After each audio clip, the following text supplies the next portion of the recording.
কালকে বেশি করে ভাত রান্না করে রেখেছিলাম পান্তা খাবো বলে।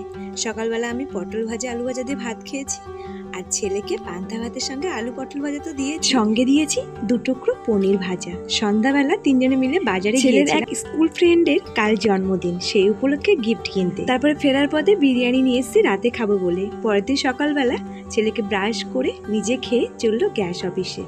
এখন দেখো বেলা 12টা বাজে, ছেলেকে আমি দুধ আর হরলিক্স দিলাম, আর আমি খেলাম কালকে ইলিশ মাছ রান্না করেছিলাম গাঠি কচু দিয়ে, পান্তা ভাত দিয়ে খেয়ে নিলাম।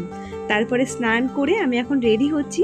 ভেবেছিলাম বরমশাই আমাকে নামিয়ে দিয়ে আসবে, আমি কল্যাণী বাড়ি থেকে সাজুগুজু করে তারপরে যাব জন্মদিন বাড়িতে, কিন্তু না, ওর একটা কাজ পড়ে গেছে, ও আমাকে বলছে স্টেশনে নামিয়ে দিয়ে আসবে। তো এই যে জন্মদিন বাড়ি চলে এসেছি, আর যে বৃষ্টি শুরু হয়েছে, খেতে বসে গায়ের মধ্যে জল পড়ছিল। তারপরে আর ভিডিও শ্যুট করতে পারিনি। পরদিন সকালবেলা বর মেদিনীপুরে প্রোগ্রামে যাওয়ার আগে আমাকে ব্যাগটা দিয়ে গেল। যাই হোক, আজকে ভিডিওটাই